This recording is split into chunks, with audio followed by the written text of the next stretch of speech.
Hola, Hola a hola. todos, bienvenidos de regreso. Después de un largo break, espero que les haya venido bien. Ahora vamos a continuar con nuestra transmisión en vivo del ciclo de conferencias virtuales Fuerte y Valiente. Y pues aquí seguimos Mau y yo al pie del cañón, después de, Así es. después de que nos escucharan en el medio tiempo. De los planes que traíamos ahí, que de lo que sí se podía y no se podía hacer, Ajá. pues ni modo, nos tuvieron que escuchar, chutar ahí el plan que probablemente se podía hacer, pero pues ya estamos de vuelta aquí para la segunda charla del día de hoy. Ya Sí, estamos aquí muy bien, listos. Mau, platícanos poquito de nuevo quiénes son las personas que van a estar con nosotros el día de hoy. Qué gusto en verdad poderles platicar de las personas que vienen a continuación, porque es un gran amigo, una persona que cada vez que tengo contacto con él me saca una risa tremenda y tiene unas ocurrencias y es una persona tan dinámica y bueno, pues de su padre quizá no he tenido tanto contacto con él, pero sin embargo, bueno, las oportunidades que he tenido de compartir, digo, una excelente persona. Los Héctores del Río nos van a acompañar esta tarde en este ciclo de conferencias de Fuerte y Valiente, acá en todo virtual. Y pues, bueno, qué felicidad compartirles hoy en esta tarde, darles la presentación a este tema, a esta charla. Sí. A Se trabó un poquito más, pero te complemento. Vaya, vamos a escuchar ahora a Héctor del Río y Héctor del Río, porque pues se llaman igual, vaya, Héctor del Río papá y Héctor del Río hijo. Hola, ¿ya pueden encender su micrófono para que los podamos escuchar? Ah, Hola, listo, muy bien. Ahí están. escuchamos. Sí, Sí, se escucha sí. bien, me parece. Estamos empezando esta plática que se trata sobre el heroísmo y vamos a empezar con la pregunta de a qué nos referimos cuando decimos ser héroe. ¿Puedo decir lo que había dicho antes? Sí, dilo. Ok, bueno, esto lo mencioné en el intento previo, pero pues no se pudo. Quiero empezar con una referencia a una de las mejores películas de la década pasada, Megamente de DreamWorks Animation Studio 2010, que dice, un héroe no nace, un héroe se hace, solo hacen falta los ingredientes correctos. Y dicen mucha fuerza, determinación, valentía. Y luego me voy de eso a otra referencia de otra gran película, pero esta vez de Pixar, Ratatouille, que dice el famoso chef Gusteau, cualquiera puede cocinar, o en francés, cualquiera puede cocinar. Y bueno, ya después lo baja el crítico Antonego a eso no significa que todo mundo puede ser un gran cocinero o que todo el mundo va a ser un gran cocinero. Eso significa que un gran cocinero, un gran artista puede venir de cualquier lado, ¿no? Y pues venir de algún lado, de nacer o tener ciertas características no van a determinar que puedas ser un gran artista o que puedas ser una gran persona, que puedas ser un gran santo, un gran héroe, ¿no? Si naciste chaparro, si naciste prieto, si naciste blanco, si naciste mujer, si naciste hombre, eso no significa que vayas a ser o no un gran héroe o que vayas a ser o no un gran artista. Eso ya depende de lo que hagas con lo que te has dado, ¿no? Y pues bueno. Entonces, cuando nos preguntamos qué es ser un héroe, hay distintas maneras de entender qué significa ser un héroe, ¿sí? Y nosotros estamos entendiendo que ser héroe es otro modo de decir que es ser plenamente humano. Es decir, un humano que es completamente humano se sale del promedio y decimos que es un héroe, ¿sí? O dicho de otra manera, significa ser maduro. Ser maduro no significa ser viejo, significa tener el desarrollo que corresponde al proceso en el que estás. Una vez escuché una definición que me gustó mucho sobre madurez, que decías, la madurez, ser maduro significa usar responsablemente tu libertad. Entonces, pues es algo que todo mundo puede ser, incluso puede haber un niño súper maduro o un adulto, un señorón súper inmaduro, ¿no? Como dice mi papá, no tiene que ver con ser viejo, con estar crecido, con ya no estar verde. Sí, y también lo podemos decir como ser líder, porque así como hay un demógrafo y estadístico italiano, Pareto, se apellida, y nos habla de una cosa que después él la descubrió y le dicen la proporción de Pareto, que es la proporción 80-20. Más o menos el 80% de la población tiende a ser borrego, ¿sí? Y el otro 20% tiende a ser líder. Entonces, lo que queremos es que seas un líder maduro, un líder plenamente humano, o dicho de otro modo, ser persona, ¿sí? Incluso podríamos decir que es ser santo, ¿sí? Pero ¿cómo podemos decir que es ser un héroe más allá de una opinión cultural? Es decir, yo podría decir, esta es mi opinión de que es un héroe, y otro decir, esta es mi opinión de que es un héroe, y pues son opiniones, ¿cuál es la que pesa o cuál es la buena? Bueno, este viejito que ven ahí en la pantalla se llama Vladimir Prop, es un folclorista ruso que vivió en el siglo XIX, murió a finales del siglo XX, y escribió un libro que se llama Morfología del Cuento, publicado en 1928, y en él descubrió que en todos los cuentos que nosotros les decimos cuentos de hadas o relatos maravillosos, ¿sí? Que los gringos les dicen fairy tales, ¿sí? En estos cuentos de niños, estos cuentos para dormir, estos cuentos que se le hacen a los niños, ¿sí? En donde siempre hay un héroe, resulta que tienen una gramática en todos los pueblos, de todos los países, de todas las culturas, de todos los tiempos, siguen ciertas reglas básicas. Entonces, esto significa que estas leyes, reglas o estructuras no están en el cuento, sino que están en la psicología de las personas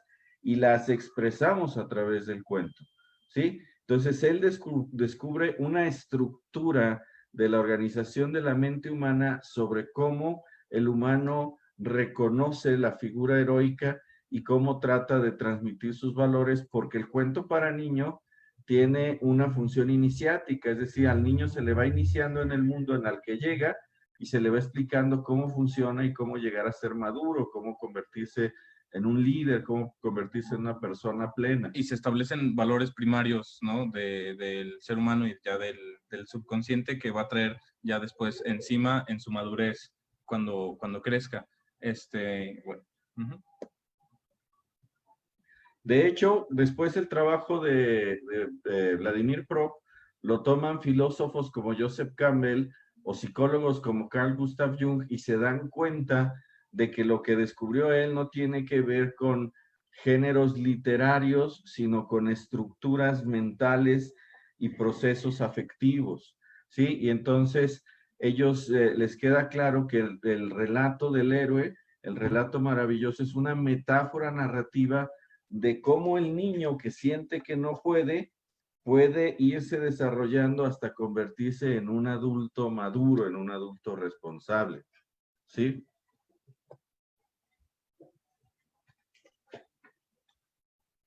Bueno, entonces ahora sí vamos a en qué consiste ser héroe. Pues primero que nada, siempre el héroe se plantea como alguien que parece que no puede hacer lo que le toca hacer, ¿no? Vámonos por ejemplo, a Bruce Wayne, a Peter Parker, a Frodo, a Luke Skywalker, ¿no? Siempre es alguien que tú dices, este vato no pela, ¿no? No va a poder, se burlan de él en la escuela, no está mamey, lo que sea, ¿no? Se enfrenta a algo que nos parece evidente que supera sus fuerzas. Uh-huh. Que va más allá de él, pero que es completamente real, ¿no? O sea, lo hace ver como pues alguien completamente verdadero, como uno de nosotros, o sea, cualquiera le podría pasar, cualquiera puede llegar desde un punto cero. De hecho, así lo hemos sentido todos, porque es una metáfora del niño que siente que se enfrenta a un mundo que es superior a sus mucho capacidades más grande, y a sus ajá, fuerzas. Sí, y entonces ahí es el camino de cero a héroe, como pues Hércules. Entonces, segundo lugar, hay un llamado, hay un momento en el que el sujeto tiene un llamado para ser héroe. Ve una situación y algo en él, algo en la sociedad, algo en algún segundo, le dice, le llama, le insiste a que eso no puede ser ignorado, ¿no? Y entonces ya se ve sacado de su zona de confort. Ya no es el chavito granjero que vivía en su planeta aislado de la guerra. No, ya llegó la guerra, ya llegó el imperio a tu planeta y te va a cargar si no te mueves, si no haces algo. Ya algo ya depende de ti. Tenemos que entender que en el proceso de maduración, uno cuando es niño, pues está muy a gusto en su cuna, cuidadito, y que le traigan el biberón caliente, ¿sí? Tomando chocomilk y cenando sincronizadas y viendo películas de Barbie. Pero no siempre se va a poder. Llega un momento en que ya no cabes en la cuna, llega un momento en que ya no te quieren traer el choco y te dicen levántate por él. Que cuando te duermes en el coche ya no despiertas en tu cama. Sí, porque ya no te pueden para cargarte, ¿no? Entonces, llega un momento en que el nido, el huevo en el que vive el niño se empieza a quebrar y entonces sufre una incomodidad, pero no se trata de volver a ser concha, no se trata de regresar hacia atrás y ser egoísta, sino que el héroe se da cuenta de que esta incomodidad es todavía más grande para alguien más y entonces en vez de tratar de retrotraerse al egoísmo del bebé, sale hacia la generosidad, hacia adelante, ¿sí? Para romper esta cuna, romper este cascarón y crecer como persona y no ser un niño eternamente.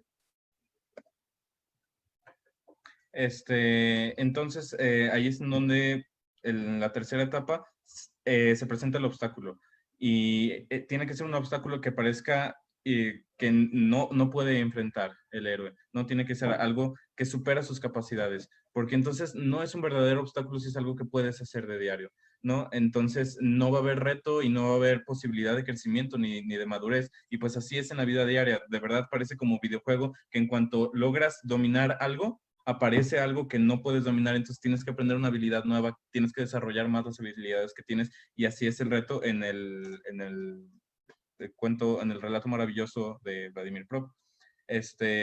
Entonces, de otra manera, podríamos decir que el héroe es el que enfrenta las consecuencias de los malos actos o de las malas decisiones y entonces responde por ellas. Esto significa que se hace responsable. Entonces, pasa algo malo y es bien fácil que todo el mundo diga, no es mi culpa, no es mi bronca, yo no puedo, yo no sé, yo no quiero, ¿sí? Pero el héroe es el que dice, bueno, si yo no lo hago, ¿quién lo va a hacer? Esto tiene que hacerse y entonces responde. Eso significa que un héroe es responsable, ¿sí? Y ser responsable es la primera de las 3 grandes características que hacen que el héroe sea héroe. Y aquí, bueno, pues es mi responsabilidad citar una de las más grandes frases de la cultura pop y pues de el ámbito de los héroes, que es un gran poder conlleva una gran responsabilidad, pero esto ya se dice más que a qué horas vas por el pan, ¿no? Entonces, creo que vale la pena detenerse a eso, y en la última adaptación de Spider-Man en Civil War, lo describe de una manera diferente, que dice, ahora tengo poderes diferentes, ahora puedo hacer cosas que no podía antes, puedo hacer cosas que los otros no pueden hacer. Entonces, cuando puedes hacer lo que yo puedo y no lo haces, y entonces pasa algo malo, pasa por tu culpa. O sea, si ves una situación en la que dices, ok, se está cayendo un chamaco de ese segundo piso, yo podría ir para allá y cacharlo, pero digo, no, qué hueva, que lo haga alguien más, entonces es tu culpa porque pudiste haberlo hecho.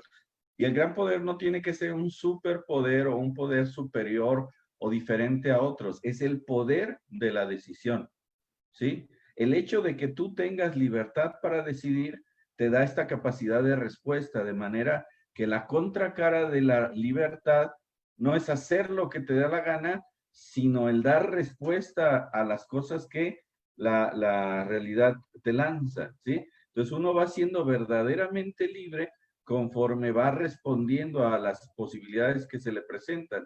Sí, la libertad es la capacidad de elegir, pero eliges del menú que la realidad te presenta. Entonces, si la realidad te presenta opciones, ¿sí? Y tú sabes responder de manera que te haces cargo de las consecuencias, ¿sí? Entonces eres responsable. Entonces, si tú dices, bueno, yo lo pude salvar, lo salvo, entonces estás siendo responsable, pero no porque seas a prueba de balas, sino porque tienes el poder de decidirlo. ¿Pudiste hacerlo y lo hiciste o no lo hiciste? Y aquí vuelvo a la definición que di hace rato de madurez, que es el uso responsable de tu libertad. Y es pues exactamente lo que acabamos de decir, ¿no? O sea, la libertad la tienes siempre, pero entonces, ¿cómo vas a responder ante esa libertad? ¿Qué vas a hacer con esa libertad? ¿No? Y eso, cuando lo usas de manera responsable, entonces eso es madurez. La segunda de las 3 grandes características del héroe es que el héroe es autónomo. Nomos significa norma o regla. Esto significa el héroe se pone sus propias normas. Si tú eres bueno porque te lo dicen, porque te lo mandan, porque no te animas a contradecir, porque pobre de ti que hagas algo distinto, porque no se te ocurre hacer otra cosa, porque es lo único que sabes, pues en todo caso serás benigno, pero no bueno, ¿sí? Entonces, o a lo mejor no es que seas bueno, es que eres cobarde, que no te animaste a hacer lo que se te antojaba. Entonces, ser héroe consiste en que tú, ¿sí? Te pones tus normas. Por eso vemos que en los cuentos los héroes casi siempre se les pone una prohibición, no te vayas por otro lado, Caperucita, no le abran a ningún desconocido, Cabritas, y cometen el error y lo hacen, ¿sí? Riegan el tepache y entonces tienen que lidiar con las consecuencias. Ellos tienen que lidiar con las competencias y entonces a la hora en que se tienen que hacer responsables, se dan cuenta por qué existían las normas, ¿sí? O sea, Paulo Freire nos dice que si quieres entender cómo funciona algo, trata de cambiarlo para que te des cuenta. Entonces, a la hora que te das cuenta cómo funcionan las cosas, entiendes que el asunto de las normas no tiene que ver con prohibiciones para mantener el poder de las autoridades, sino que el asunto de las normas principalmente tiene que ver con que las acciones tienen consecuencias, ¿sí? Y tú tienes que tener la claridad de qué acciones llevan a qué consecuencias y por lo tanto, qué me permito y qué no me permito, qué quiero y qué no quiero, qué debo y qué no debo hacer, ¿sí? Entonces, el héroe normalmente pierde los apoyos o las guías que le sostienen. Casi siempre tiene una figura paterna que desaparece, ¿no? A Luke Skywalker se le muere Obi-Wan Kenobi, a Frodo se le muere Gandalf, ¿sí? Entonces a Batman le matan a los papás. A quedarse sin una autoridad que te gobierne, ¿sí? Hace que yo me tenga que gobernar a mí mismo, ¿sí? Va solo mi negro. Porque entonces ya no es como la metáfora que usábamos hace rato del niño, que bueno, que así es, que ya no es, lo hace mi papá por mí, lo hace el adulto por mí, uy, que decida el otro. Entonces ya es un chingado, o sea, ya tengo que decidir yo, ya me veo en la necesidad de, ok, ya todo lo que aprendí, todo lo que entrené es para ahorita, ¿no? Todos esos años de entrenamiento en la academia, como diría el Buzz Lightyear. Entonces, ahí es en donde tienes que aprovechar todo y ahí es en donde te tienes que ser autónomo. Ya no decide el otro, ya decido yo. Entonces ahí es en donde también, ahí entra la responsabilidad de la que hablamos hace rato y la autonomía de la que estamos hablando ahorita. Y pues claro, van ligadas las 3 partes de las que vamos a hablar, que esta es la segunda. Entonces ya a la hora de que, por ejemplo, Frodo estaba bien cómodo gritándole a Aragorn, ay, ven y ayúdame cuando estoy en peligro, ay, Gandalf, ¿qué hago? ¿Para dónde me voy? Ni siquiera sabiendo dónde era Mordor, o Luke, ay, Obi-Wan ahorita me va a entrenar y estamos todos a salvo, ¿no? Pero en cuanto se los matan, en cuanto los quitan, en cuanto a Spider-Man le matan al tío Ben, entonces es donde dicen, chinga, o sea, hasta aquí topo pared y dicen, entonces ya me toca decidir yo. Entonces, ¿qué hago? Entonces es ahí en donde cambian el camino y entonces ya hacen cosas heroicas. Frodo, hasta que no le matan a Gandalf, Frodo era un pendejo con todas las letras, pero entonces ya después dicen, no, o sea, estoy arriesgando a todos, no estoy haciendo lo que me toca, entonces me voy a ir yo solo para hacer lo que me toca, para no arriesgar a nadie y para tener la misión más en secreto, ¿no? Spider-Man dice, estoy siendo un egoísta, estoy usando mis poderes para sacar dinero, no es lo que tengo que hacer con mis poderes, me toca a usarlos para ayudar a los demás. Entonces es ahí en donde dan ese paso de ya no me están resolviendo la vida, ya no me están amamantando directamente, ya tengo que aprender a cocinar, ya tengo que aprender a trabajar, ya, etcétera. En los cuentos normalmente este paso de autonomía se da con una muerte de la figura de autoridad, pero es una muerte simbólica, es decir, no tiene que morirse tu papá para que de veras te vuelvas autónomo, ¿sí? Esta muerte simbólica significa que tú vas a asumir el cargo. Entonces, el complejo de Edipo, que es esta como resistencia, estos celos, este odio a la autoridad, se supera cuando te dicen, ok, ahora la autoridad eres tú, ¿qué vamos a hacer? Es como, ¿Sí? Y entonces tú te tienes que hacer cargo del camino. Y entonces, llevamos dos características. Un héroe es responsable, se hace cargo de las consecuencias. Un héroe es autónomo, decide por dónde irse, ¿sí? Y la tercera es que un héroe es solidario. Y entonces, pues eso ya va a qué hace el héroe con su autonomía y con su responsabilidad, ¿no? Entonces, el ser solidario, ¿qué significa? Significa ver por alguien más. Y no es como alguna vez le reprocha el Capitán América a Iron Man de que he visto cómo peleas, he visto lo que haces, tú solo peleas por ti mismo, ¿no? El ser solidario, y que es la tercera cualidad más grande del héroe, es que lo que haces, lo haces por los demás, ¿no? Te pones a ti mismo, como también usa ese simbolismo del Capitán América, y te acuestas sobre el alambre para que los demás caminen encima de él, ¿no? Como Bruce Wayne, que también le dice a Alfred que estás poniendo tu cuerpo para salvar a Ciudad Gótica, ¿no?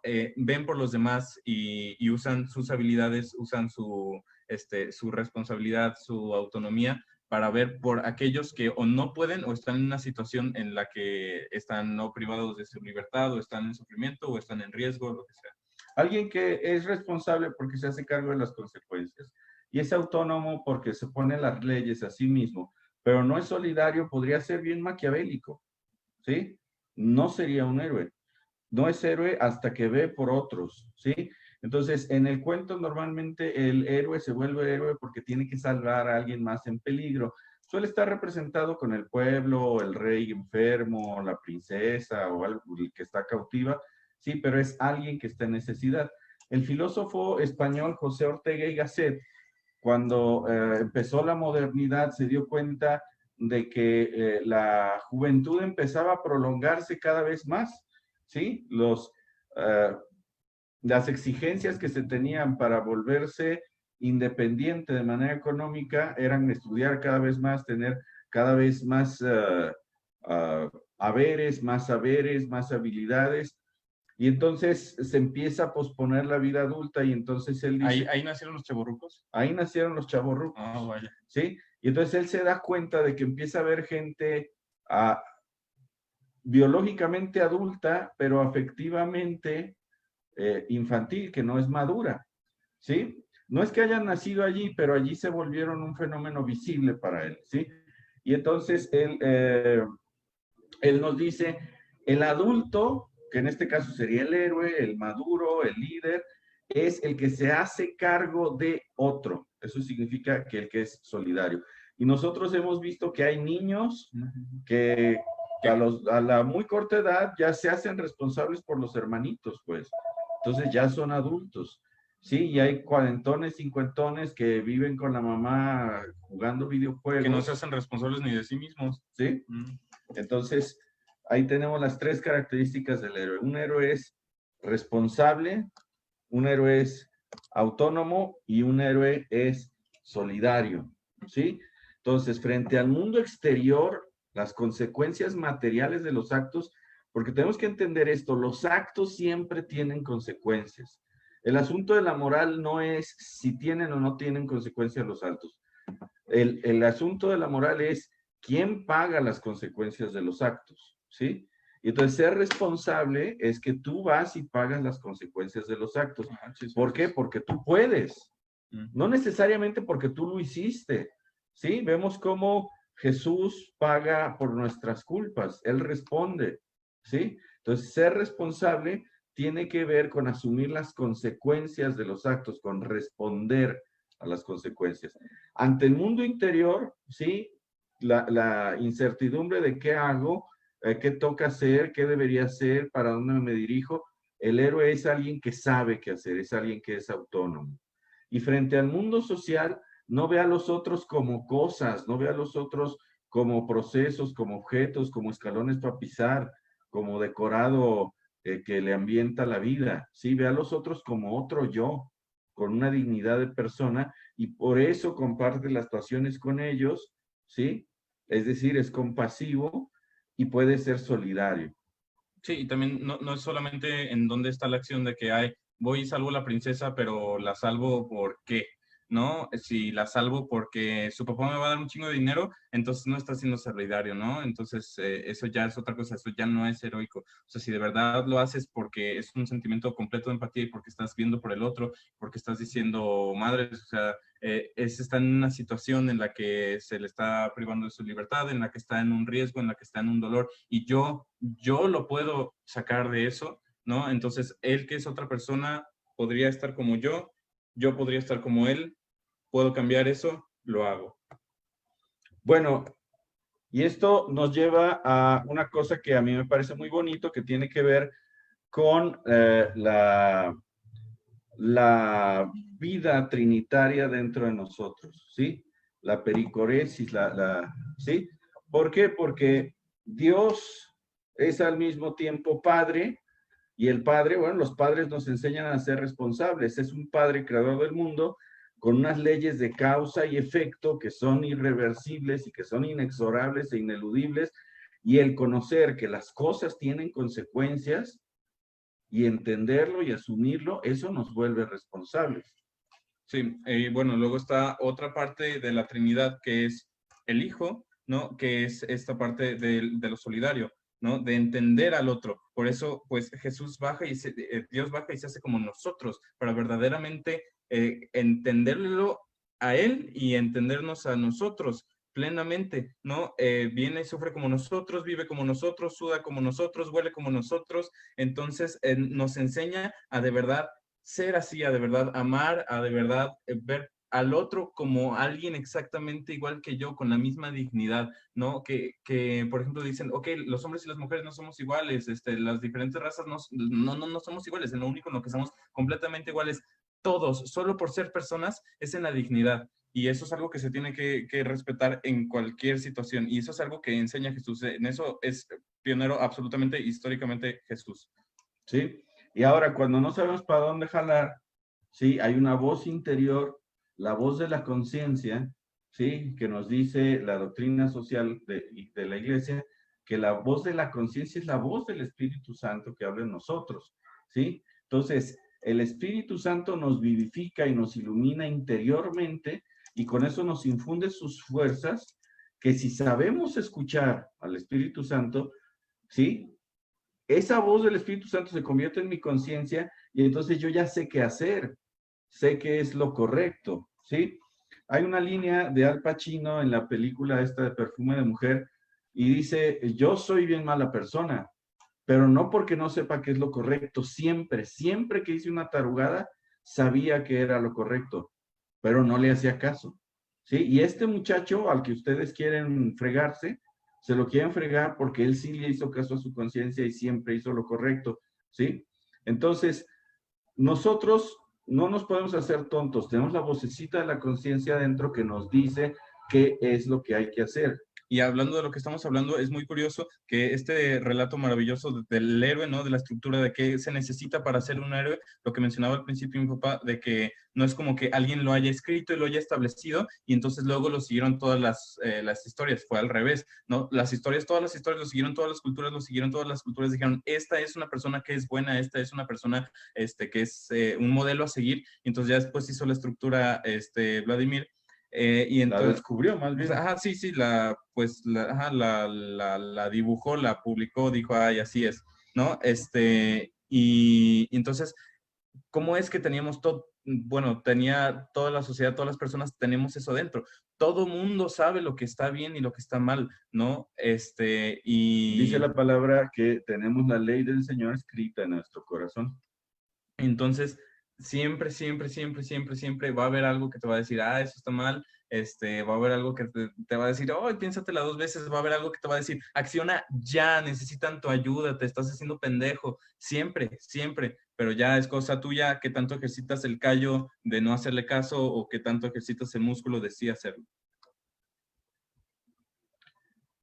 Este hombre se llama Jonathan Hadid y tiene una plática TED Sí, lo pueden encontrar ustedes. No estoy muy de acuerdo con él, pero hay evidencias que son verificables, de las que nos habla que son muy importantes. Resulta que casi se han hecho muchos experimentos. Él nos platica de un juego de compartir dinero, pero por ejemplo yo lo he vivido cuando vivíamos en régimen de condominio, ¿sí? Si a la gente no se le ofrece castigo por no cumplir las reglas, cada vez más gente no cumple las reglas, ¿sí? Entonces, si tú dices, ay, mi vecino no está pagando la cuota vecinal y le recogen la basura y tiene agua y tiene seguridad, Pues yo tampoco. ¿Yo por qué de baboso le voy a pagar a él si él no paga? ¿Sí? Y entonces empieza a bajar, a bajar, a bajar la participación hasta que cerca del 90% no participa. Pero si hay castigos para castigar al que no coopera con los que sí cooperan, la participación empieza a subir, a subir, a subir y normalmente llega al 90%. Sea el castigo que sea chisme, sea humillación, sea multas, exhibirlos, lo que sea. Prisión. Pero el hecho de que la gente pueda castigar que al que no coopera con el grupo se le pueda pagar con la misma moneda y no cooperar con él, o exhibirlo y que todos sepan, mire, a él no cooperó, ¿sí? Entonces, esto hace que la participación vuelva a subir y siempre va a haber un 10% remanente, ¿sí? Que se porfía en su postura. Hay gente que está dispuesta a no participar aunque le salga más caro, porque soy cabrón que puedo, ¿sí? Y hay gente que aunque la mayoría no lo esté haciendo, ¿sí? Va a estar haciendo lo correcto porque es lo correcto y va a estar diciéndole a todos, ándenles, hay que echarle ganas, ¿sí? Entonces, a lo largo y ancho de las culturas y de los pueblos, una de las cosas que ha descubierto la psicología, principalmente lo empezó a escribir Milgram, pero Phil Zimbardo también ha hecho avances, y este hombre, Jonathan Haidt. Especialmente les recomiendo a Richard Schroeder, un psicólogo de la Universidad de Harvard, ¿sí? Más o menos se descubre que en una sociedad el 80% son borregos.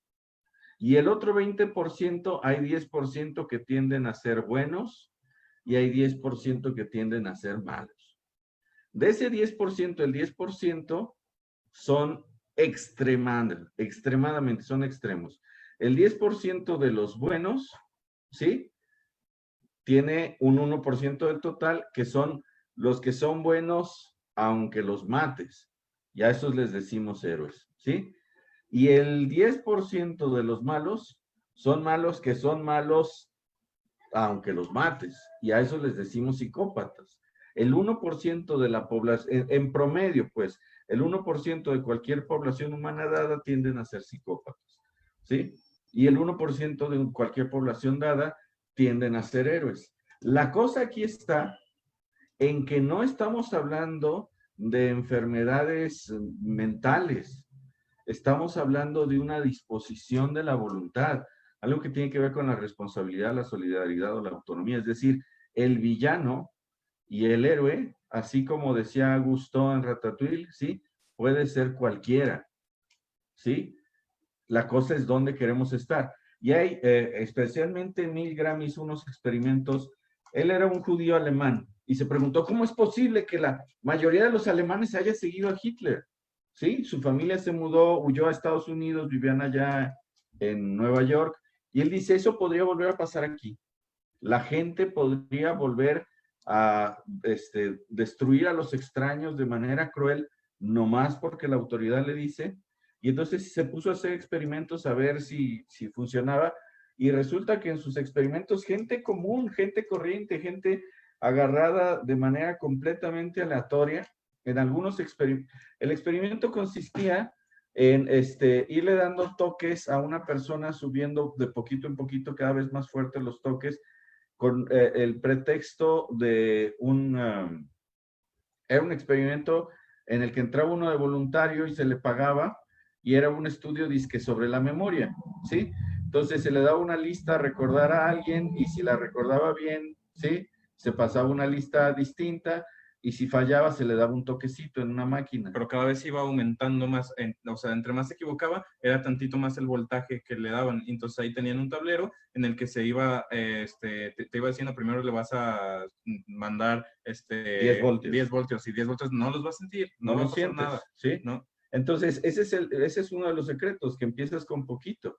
Sí, o sea, siempre es, ¿qué le hace si me tomo una copa? ¿Qué le hace si me tomo una cerveza? ¿Qué le hace si fumo tantito? ¿Qué le hace si la volteo a ver y me la quedo viendo? No le haces. ¿Qué le hace si le doy vueltas a ese pensamiento de rencor? ¿Qué le hace si no recojo la basura? ¿Qué le hace? Siempre un qué le hace, siempre un ni siquiera se siente, ni siquiera hace efecto, es lo que va a detonar la bola de nieve. Bueno, Milgram tenía, a la persona que estaba recibiendo los toques era un actor y fingía que le dolían los toques cada vez más porque pues no iban a electrocutar a alguien realmente, ¿sí? Pero el voluntario que estaba apretándole a la máquina de los toques no sabía que el otro estaba fingiendo, creía que realmente estaba electrocutando a un extraño. La pregunta de investigación de Milgram era, ¿qué porcentaje de personas va a ser capaz de llegar a los toques más fuertes y electrocutar a un extraño? Le preguntó a los psicólogos antes de hacer el experimento y le dijeron el 1%, porque el 1% de la población es el porcentaje de la gente que tiende a ser psicópata, ¿sí? Que son malvados por gusto, por decisión. Entonces, a la hora que hizo el experimento, lo sorprendente de los experimentos es que en algunos experimentos el 90% de la población electrocuta al extraño.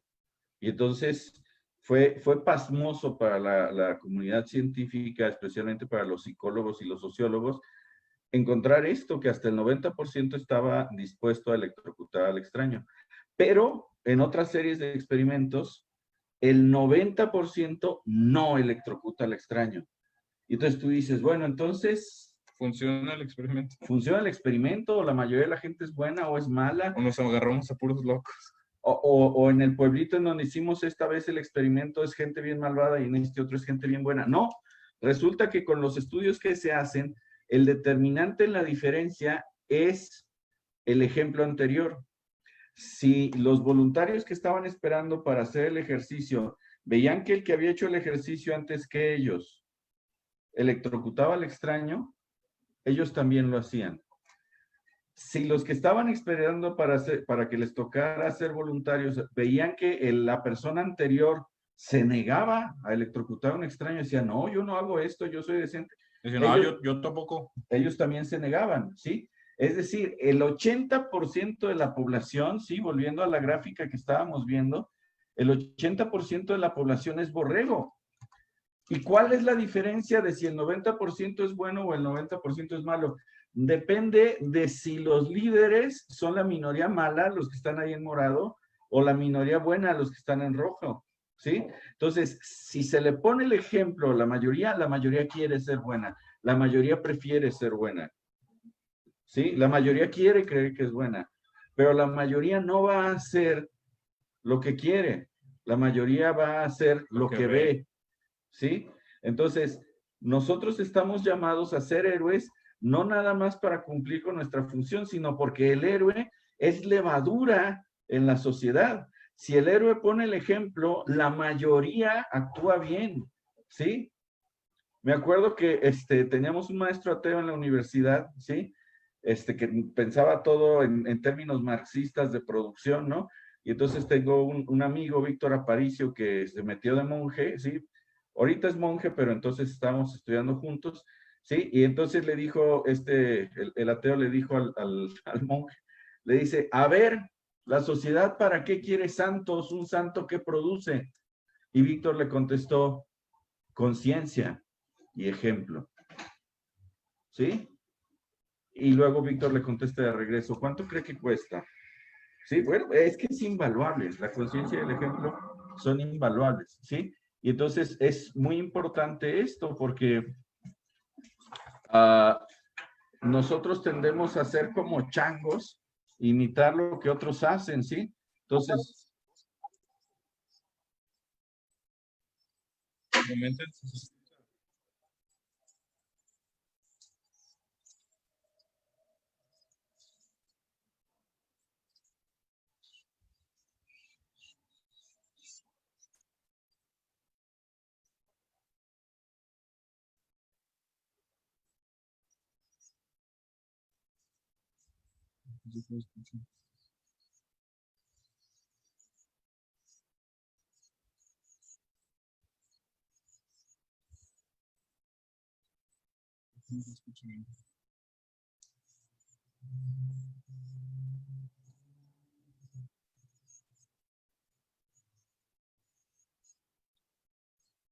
Bueno, en este video que estamos viendo, nos habla acerca de cómo los primates tenemos este instinto imitativo como un mecanismo de supervivencia. Y en una universidad hicieron este experimento. Se subían junto con alguien que no era parte del experimento a un elevador, y cuando se suben 3 o más personas al elevador, todos estaban de acuerdo, eran paleros, y se subían mirando a la pared del fondo.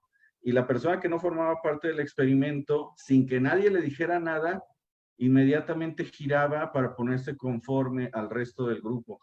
Una y otra vez se intenta el experimento y la gente tiende a girar para conformarse al grupo. Esto es importante porque es un mecanismo de supervivencia de los primates, pero tenemos que entender que, acuérdense que aquella metáfora de que el amo sembró semilla buena en el campo, ¿sí? Y para tener una cosecha magnífica, ¿sí? Los humanos tienen una programación buena, de manera que si hay un buen líder, los demás lo siguen. Y van a hacer bien. Y todos hacen el bien. Pero se sembró cizaña y entonces hay algunos que están haciendo el mal, y entonces la mayoría de la sociedad hace el mal porque los malos tienen el poder, porque los malos son los famosos, ¿no?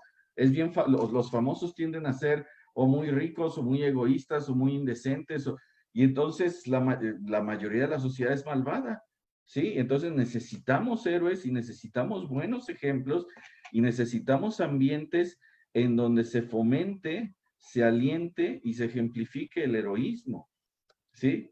Esto es muy necesario. Algo muy importante de entender de esto también es que pues es evidente, es obvio, ya entendiendo esto de que pues solo el 1% es heroico o tiende a ser heroico, que entonces la mayoría no lo va a hacer. La mayoría va a estar en contra y la mayoría, especialmente si es como lo común, como lo que es en la mayor parte de los lugares, están siguiendo a alguien que no es un ejemplo o que es de plano malo, entonces la mayoría se va a oponer y la mayoría se va a burlar y la mayoría te va a poner trabas si estás intentando hacer algo genuinamente bueno. Pero, o sea, tú tienes las herramientas para saber si neta lo que estás haciendo es bueno. Tú sabes si hace falta hacer algo bueno. Tú sabes si lo que se está haciendo es malo. Tú sabes, ¿no? Entonces, va a haber una traba y va a ser muy difícil. Y es bien difícil si, por ejemplo, no sé, si un profe está haciendo algo malo, está diciendo algo que está mal y todos están callados. Tú sabes que todos saben que está mal.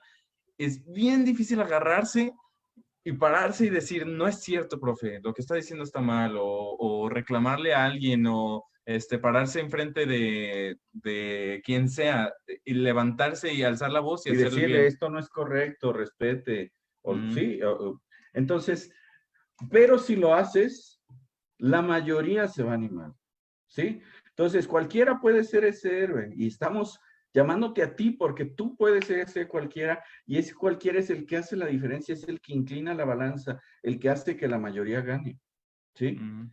Entonces, eso es muy importante. Hay un psicólogo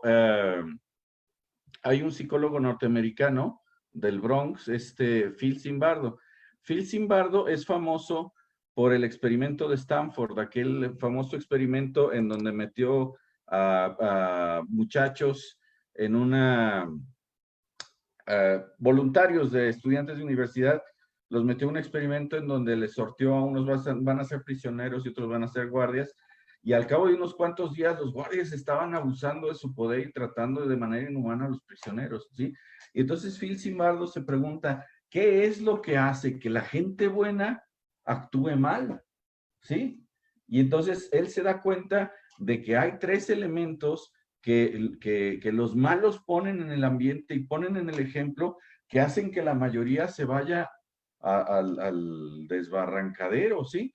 Y entonces él analiza esto y dice que son los 7 procesos que engrasan la resbalosa cuesta abajo hacia el mal. ¿sí? A partir del experimento de Milgram y de su experiencia en el experimento de Stanford, él empieza a hacer este estudio de qué hace que la mayoría termine siguiendo a los malos, ¿sí? Y entonces se lo titula como los 7 procesos que engrasan la resbalosa cuesta abajo hacia el mal, ¿sí? Y entonces son los siguientes 7 elementos. Primero, esto que mencionábamos de tomar sin pensarlo, el primer pequeño paso. Ese que le hace, ese, ni se nota, ese, pues... Y empezar con poquito, porque sí, ¿qué tanto es tantito? poco, un poquito. ¿Sí?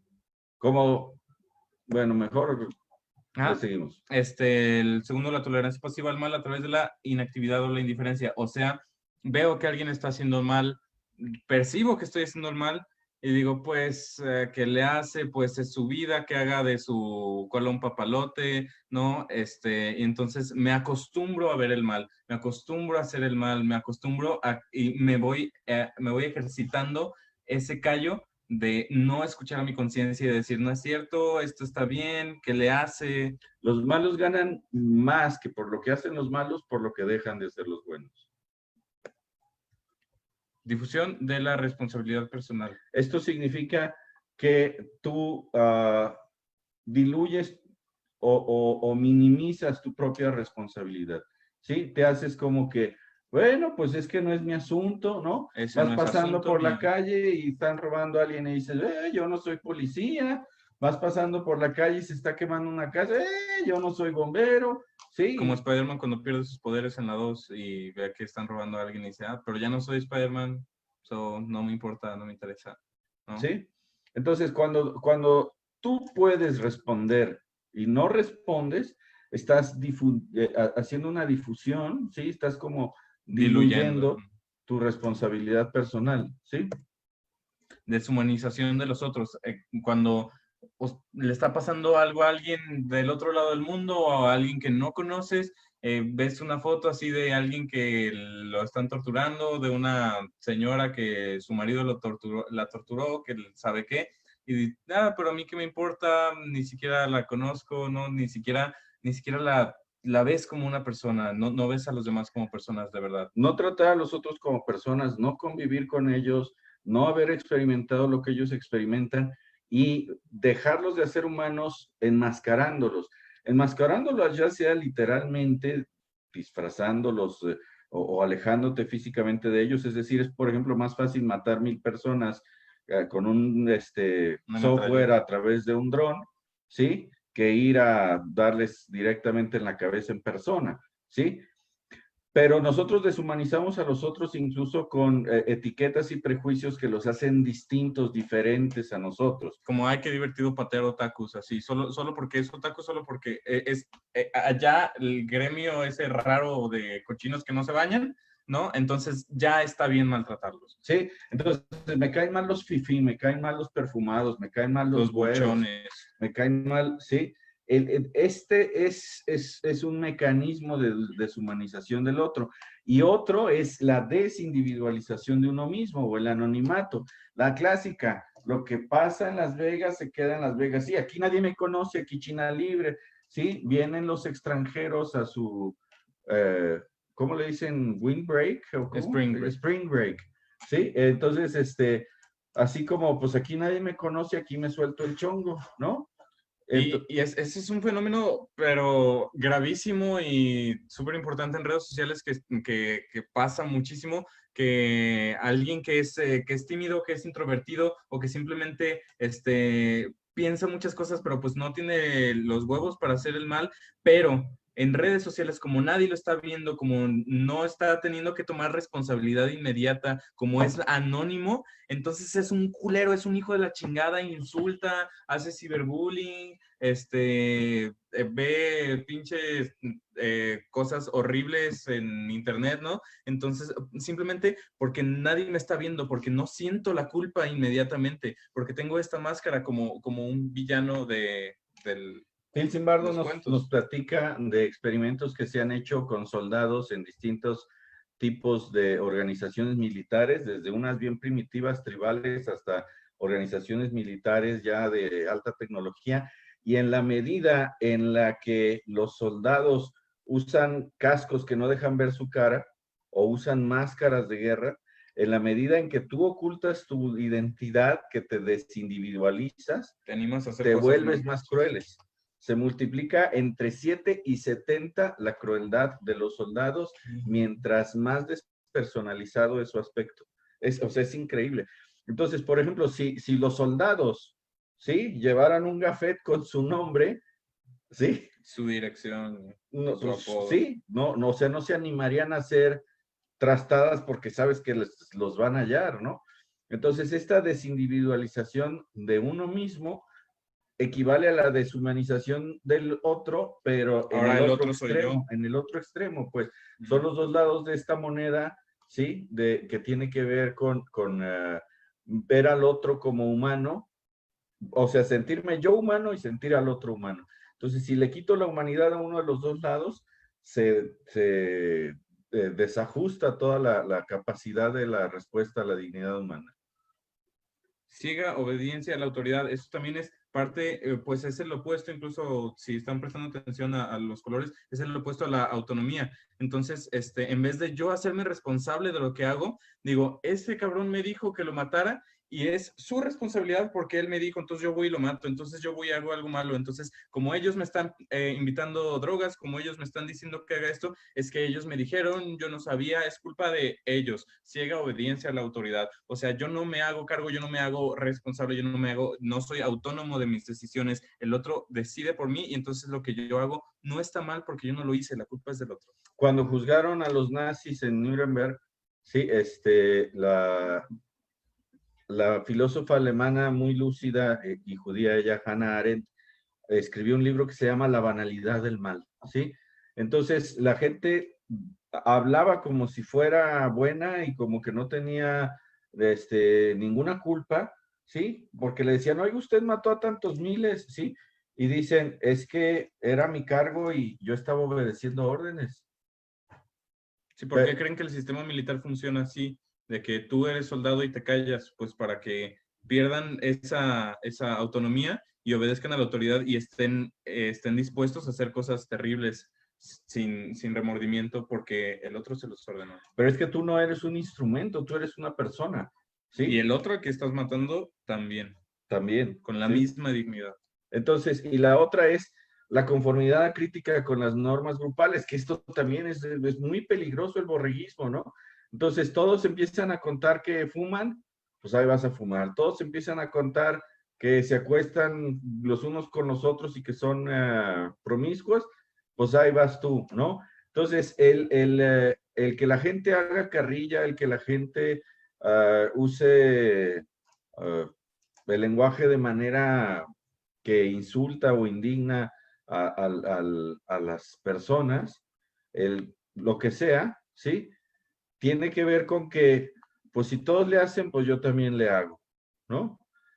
Entonces, nosotros solemos hablar mal de los mexicanos y decir, ay, el mexicano es muy flojo, los mexicanos son a nivel mundial los trabajadores que más trabajan en el mundo, más horas promedio a la semana y menos ganan por hora, en todo el mundo, ¿sí? Y el mismo mexicano que tira la basura por la ventanilla del coche, Sí, es que los mexicanos son bien cochinos. Sí, cruza la frontera y ya no la tira. ¿Por qué? Porque nos conformamos a las normas grupales. Esto, que es un instinto de supervivencia y podría ser bueno, a la hora que se siembra la cizaña del mal ejemplo, acaba siendo pues un vehículo de destrucción, pues. Es como diríamos, como una enfermedad autoinmune, ¿no? Por ahí nos entra y adiós, ¿no? Barre con el grupo entero porque la mayoría entonces empieza a hacer tarugadas porque nadie se opone, nadie levanta la voz. Sí, ejemplo simple, si estás en un salón de clases y alguien dice una grosería y todos lo voltean a ver raro o le dicen algo, pues ya no vas a decir tú, pero si alguien dice una grosería y nadie hace nada o se lo festejan y todos lo dicen, entonces si tú no decías groserías, entonces vas a empezar a hacerlo. Entonces vas a decir, pues está chido, incluso vas a aprender a decirlas o te vas a soltar si ya lo hacías, ¿no? Así mismo en cualquier situación.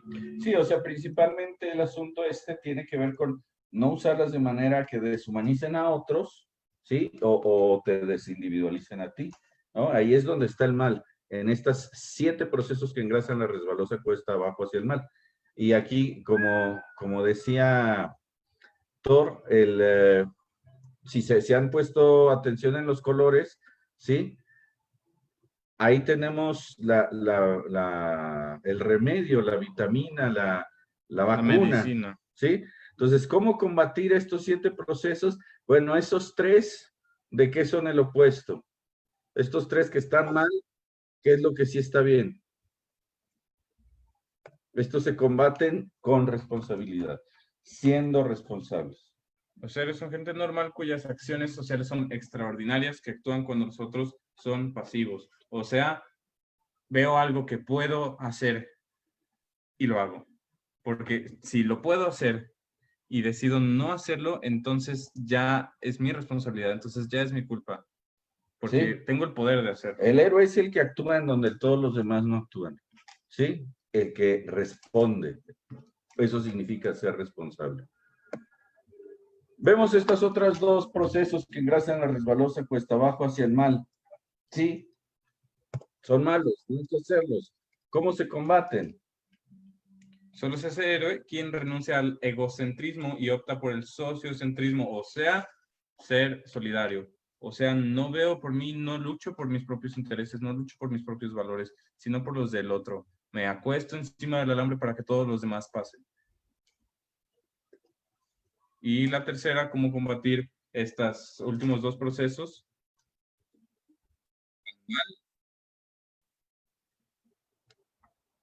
Para ser un héroe tienes que aprender a salirte de la norma, porque siempre, eso que les decía hace rato, siempre vas a ir en contra de la conformidad del grupo, porque es bien fácil no levantarse y quejarse, es bien fácil no correr y salvar a alguien, es bien fácil no ponerse entre el camión y la viejita que están atropellando. Pues claro que por supuesto que es bien fácil, y por lo mismo, nadie lo hace, casi nadie lo hace. Entonces va a ser dificilísimo dar el primer paso, pero es algo súper importante y es ser autónomo. Es tú decir, nadie me va a mandar que lo haga, yo veo que lo puedo hacer y entonces me agarro los pantalones y digo, va, lo hago, me la rifo. Sí, cuando te metes en lo que no te llaman, te dicen, ¿a ti quién te llamó? ¿Sí? Pues me llamé yo, Me fíjate. llamé yo, sí. Sí, ¿a ti quién te mete? Yo me meto, yo me hago responsable, ¿sí? Mientras sea de humanos, la humanidad es cosa mía. Entonces tenemos que la vacuna contra estos 7 procesos que engrasan la resbalosa cuesta hacia el mal son responsabilidad, solidaridad y autonomía. Y una cosa muy especial y muy fuerte que tenemos que entender es que el ejemplo es el que multiplica por 10 nuestros esfuerzos heroicos. Entonces en la familia es la fábrica de héroes o de villanos, ¿sí? En la familia tenemos que con los pequeños actos de sacrificio, ¿sí? Los pequeños actos de gentileza, como decía Gandalf, he descubierto que los actos heroicos son pequeños actos de gentileza de todos los días, ¿no? Es una frase muy bonita de Gandalf y que es, o sea, un acto de todos los días, saludar al que va pasando, darle un abrazo al que ves que está triste, esos son pequeños actos heroicos, es algo que nadie estaba haciendo, tú viste que podías hacer y dijiste, al chile me paro y lo hago, ¿no? Un acto heroico no tiene que ser grande, no tiene que ser salvar al universo porque desapareció el 50% de la población, ¿no? Un acto heroico puede ser algo súper, súper, súper chiquito, como preguntarle a alguien cómo estás, como darle de comer a alguien, como... Decía Escriba de Balaguer, levantarte en la mañana cuando suena el despertador, o estoy modorro y estoy de malas y me molesta que me hayas venido a despertar. Pero no te trato mal por eso. Ajá, pero pienso en ti en vez de, pienso en ti y en el cariño y la preocupación que tienes por mí por despertarme, en lugar de pensar en mi incomodidad, y te agradezco y te trato bien, ¿sí? Entonces, el heroísmo no se construye, y es otra cosa que dice Gandalf, ¿sí? Él dice, Saruman cree que se necesitan enormes poderes para hacer cambios en el mundo, ¿sí? Y entonces por eso se pone del lado de los malos, porque se da cuenta de que los bloques de poder enorme están allá. Y él dice, no, yo no creo en eso. Yo creo que se construye con cositas chiquitas, ¿sí?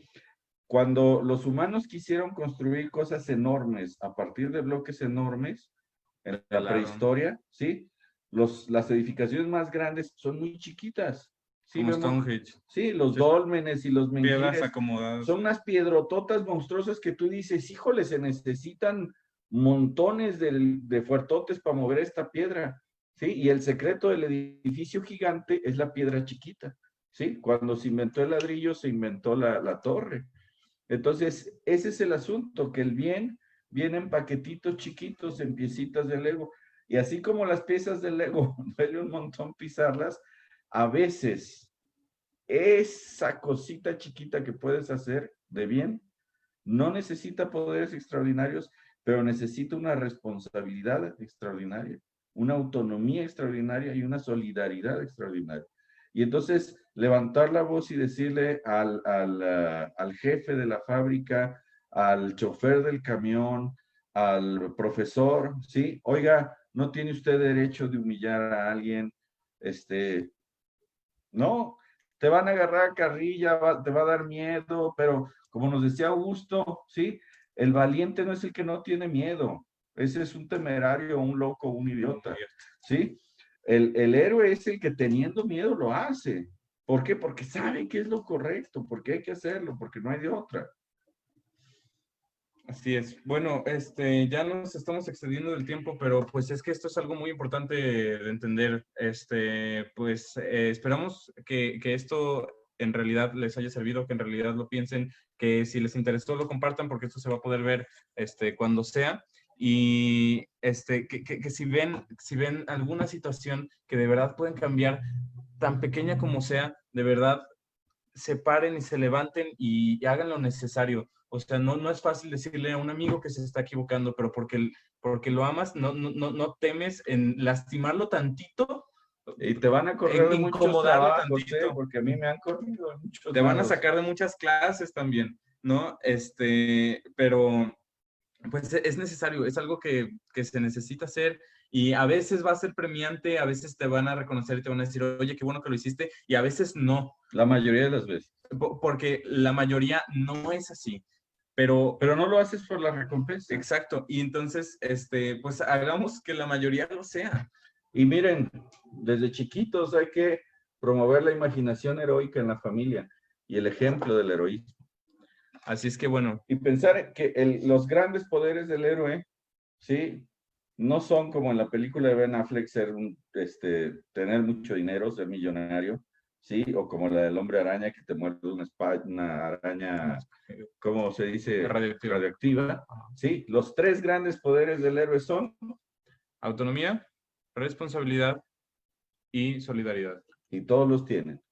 Todo el mundo los tiene. Todo el mundo puede ser un héroe. Cualquiera puede cocinar, ¿sí? Entonces, pues bueno, pónganse las pilas. Ánimo, que Dios los bendiga. Muchísimas gracias por escucharnos. Gracias porque todos lo van a compartir.